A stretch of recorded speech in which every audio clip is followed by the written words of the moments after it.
Hey everybody, we're here at the Oregon Medical Marijuana Business Conference in Eugene, Oregon, and we're joined by the fine people of the CO2 company. They're right next door to us, and tell folks your name and what you're all about.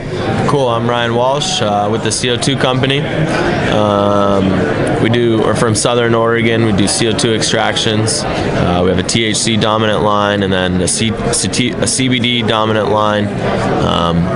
Working on creating kind of different tiers of CBD to THC ratios. Okay. Hopefully a 1-to-1, a 2-to-1, a 4-to-1, and then a low CBD, high THC, and vice versa. Right on. These are the product. This is the CO2 company. It's a vapor pen. Got the cartridge here, and you've got the black label and then the white label. And the difference between those? The black is a THC dominant pen, while the white is more medically based. It's CBD dominant strains like Harlequin, Swiss Gold, Critical Mass, where the THC in the black ones are Sour Diesel, OG Kush, Blue Dream. We use a lot of Southern Oregon staple strains, Willy Wonder, Blue Dream, stuff that grows well and tastes well. How many varieties do you have now? It changes. Well, there's 3 different pens we have. The strains rotate every week. Basically, with access to great organic outdoor material, we'll go out and we'll find the best strains and the best farmers that are doing good organic farming practices. So the idea isn't that there's always going to be a shishka berry, but if someone's growing a shishka berry, harvested in its quality, it could end up in the field. Absolutely, and we keep a rotation, but it's pretty hard right now because the demand is so high that we just keep moving forward and working, just finding the best material, and that's a part of having good flavor in the oil is using good organic.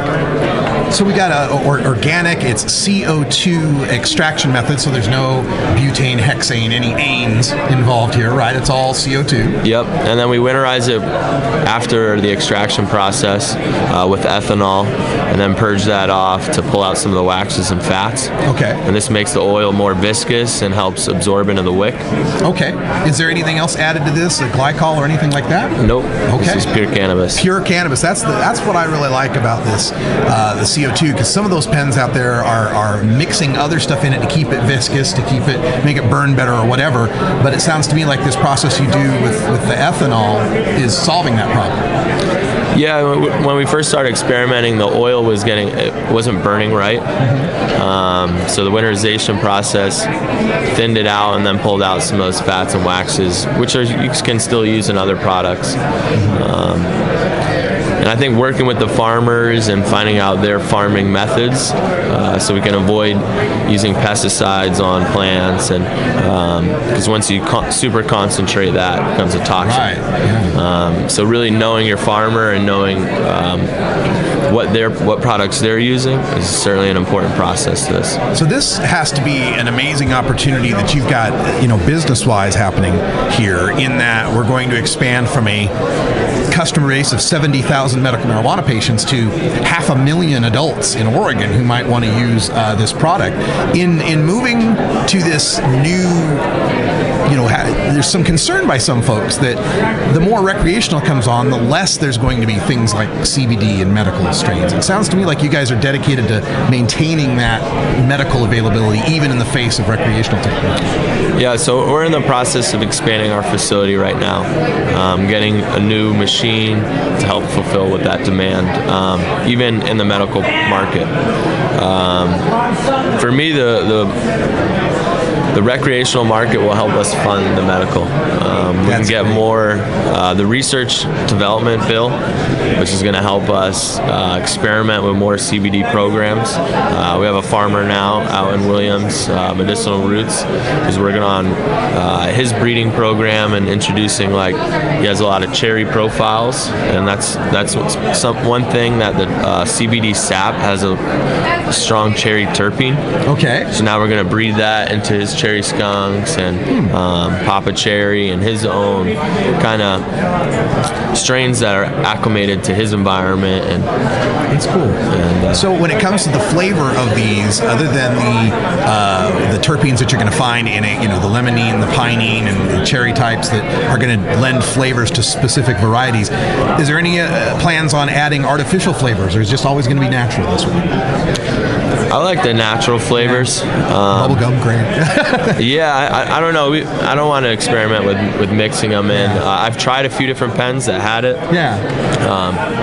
I think with the right materials and the right breeding programs, you can find the terpenes, and you just continue to pick those phenos and develop them and keep it. Don't add some artificial bubblegum flavor. Find a good bubblegum strain and then isolate that. Yeah. And then cross it with something else, maybe, and so we're trying to gather information from patients to help develop strains that will work for them and give more guided answers. Right on. Let's talk about this event that you've got going on, the Cannabiz Informational that's happening here pretty soon. An afternoon discussion. Tell folks about it. Cool. Yeah, we the LLCC and the district attorney of Oregon wanted to come down to Southern Oregon, so we wanted to put together just a small event to help bring out the farmers and show everyone who they're working with. We're working on putting together a kind of a business packet for the farmer. Okay.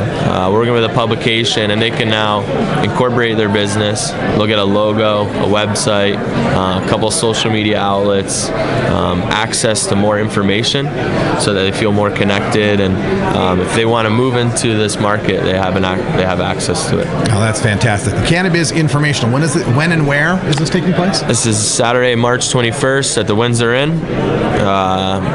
in Medford, Oregon. All right. And is there a website people can get info on this? You can check it out on our social media, or check out the CO2 Company. The CO2 Company.com. Okay. And hashtag the CO2 Company. Is there Facebook, Twitter, and all that? Yeah, we're on Facebook, Twitter, and Instagram, and we're going to kind of promote it this week to kind of we literally just put this together.